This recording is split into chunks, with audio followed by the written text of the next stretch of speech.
पंतप्रधान नरेंद्र मोदी यांच्या सभेआधी शेतकऱ्यांचे कांद्याच्या माळा गळ्यात घालून आंदोलन।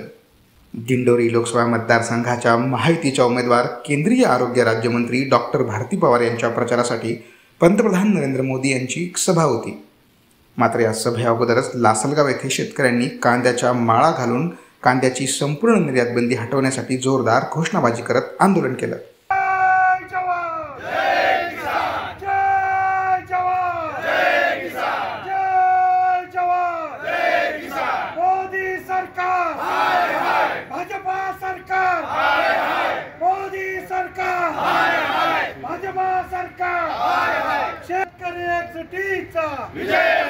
कांद्याला हमी भाव मिळालाच पाहिजे, शेतीमालाला भाव मिळालाच पाहिजे, शेतीमालाला भाव। यावेळी लासलगाव पोलिसांनी कांद्याच्या माळासह 15 शेतकऱ्यांना ताब्यात घेतलं, तर शेतकरी व्हॉट्सअप ग्रुप ॲडमिन आणि लासलगाव शहर विकास आघाडीच्या अशा एकूण 20 जणांना आतापर्यंत पोलिसांनी नोटिसा दिल्या आहेत। जाऊ दे, ठीक आहे। तरी आपला उमेदवार शिक्षक आहे बरं का, शिक्षक माणूस आहे।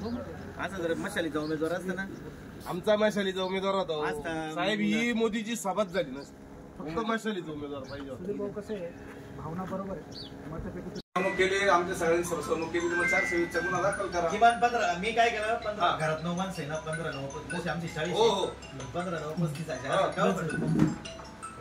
15 लाखाची गोष्ट तरी अनेक गोष्टी साहेब याच्यामध्ये।